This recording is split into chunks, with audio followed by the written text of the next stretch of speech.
بسم اللہ الرحمن الرحیم۔ السلام علیکم۔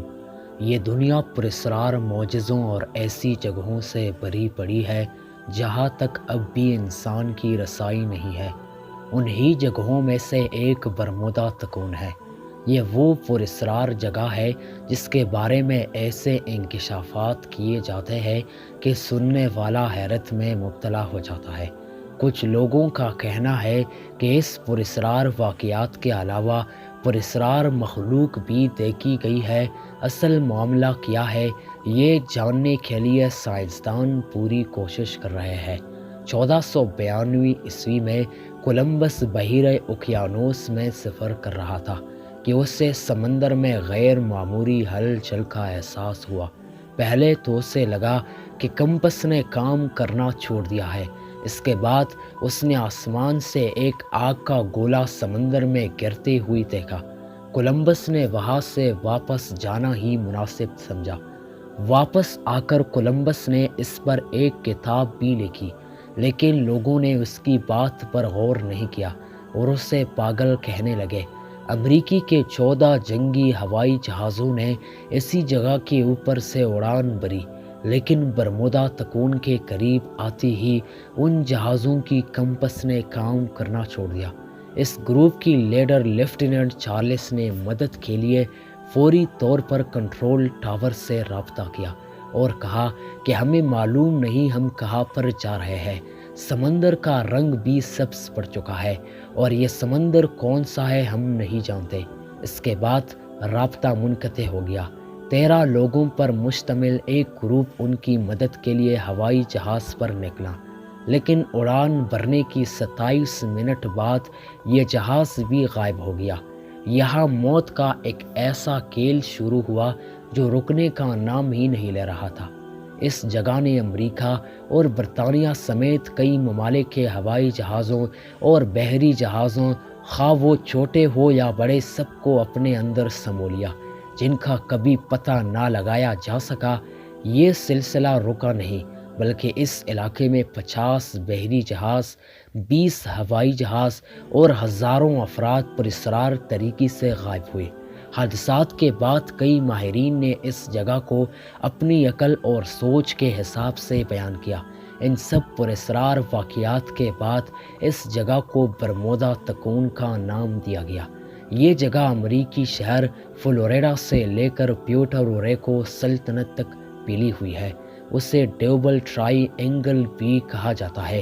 کچھ ماہرین کا کہنا ہے کہ یہ خلائی مخلوق اور پراسرار مخلوقات کا علاقہ ہے۔ کچھ کا ماننا ہے کہ یہ جگہ دنیا میں موجود نیچرل ٹائم پورٹل ہے اور یہ تمام جہازوں کو اپنے لپیٹ میں لے کر ایسی جگہ پر لے جاتی ہے جہاں اس کا دوسرا سرا کھلتا ہے۔ برمودا تکون نامی یہ علاقہ امریکی فوجی حکام کے قبضے میں ہے اور امریکی فوجی اس علاقے کی کڑی نگرانی کرتی ہے۔ امریکی فوج کسی خلائی مخلوق کو ماننے سے انکاری تھی، لیکن نگرانی پر مامور اہلکاروں کے مطابق انہوں نے اس علاقے میں پراسرار مخلوق کو دیکھا ہے۔ ماہرین کا کہنا ہے کہ برمودا تکون میں موجود سوراخ ایک خاص وقت پر کھلتا اور بند ہوتا ہے۔ اس سوراخ کے کھلتے وقت کوئی بھی جہاز اس کے قریب آتا ہے تو یہ اسے اپنے اندر کھینچ لیتا ہے۔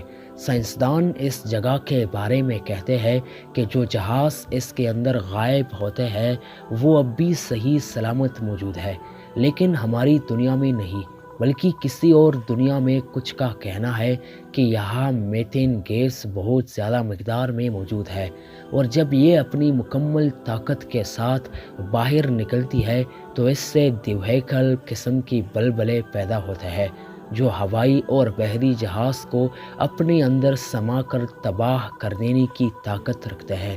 دوسری جانب 1925 عیسوی میں کوٹوپیکسو جہاز نے 32 مسافروں سمیت سفر کا آغاز کیا اور 2 دن سفر کے بعد یہ جہاز بھی برمودا تکون کے علاقے میں غائب ہو گیا، جس کو 90 سال کے بعد 2015 میں ڈھونڈ لیا گیا۔ اس جہاز کو دیکھ کر لوگوں کو حیرت کا جھٹکا لگا، کیونکہ جو جہاز برمودا تکون میں ڈوب کر ختم ہو چکا تھا وہ کئی سالوں بعد مل گیا۔ اس واقعے نے ایک اور سوال پیدا کر دیا کہ اگر برمودا میں میتھین گیس موجود ہے تو یہ جہاز کسی طرح بچ گیا۔ امریکی افواج اور سائنسدان ابھی کشمکش میں مبتلا تھے کہ چند سال قبل برمودا تکون کے ایک اور حیران کن حقیقت ان کے سامنے آئی۔ سائنسدانوں کے مطابق خلا میں موجود ناسا کی اسپیس لیبارٹری جب برمودا کے علاقے سے گزری تو اس میں موجود تمام آلات نے کام کرنا چھوڑ دیا، یہاں تک کہ امریکہ کا ہیبل ٹیلی اسکوپ بھی کچھ دیر کے لیے کام کرنا چھوڑ دیتا ہے۔ امریکی خلاباز نے بتایا کہ ان کی پہلے خلائی مشن میں انہیں اس بات کا اندازہ ہو گیا تھا کہ برمودا تکون کے اوپر سے گزرتی ہوئی ان کا اسپیس اسٹیشن کام کرنا چھوڑ دیتا ہے۔ ایک مرتبہ اس کے سامنے ایک چمکدار روشنی نمودار ہوئی۔ اس چمک میں کوئی آواز تو نہ تھی، لیکن اس کے بعد اسپیس اسٹیشن کے آلات نے کام کرنا چھوڑ دیا تھا اور یہ منظر انتہائی خوفناک تھا۔ ماہرین اب بھی جاننے کی کوشش کر رہے ہیں کہ برمودا تکون میں ایسا کیا ہے جس نے پوری دنیا کو اپنے خوف میں مبتلا کیا ہوا ہے۔ اس میں آخر کون سی طاقت موجود ہے جس نے نہ صرف زمینی جہاز بلکہ خلا میں موجود اسپیس اسٹیشن تک پہنچ کر اس میں خرابی پیدا کر دی؟ کیا واقعی اس کے اندر کوئی اور مخلوق ہے؟ یہ وہ سوال ہے جس کو جاننے کی ماہرین مسلسل کوشش کر رہے ہیں۔ مزید اچھی ویڈیو کے لیے ہمارے چینل عالم اسلام کو سبسکرائب کرنا۔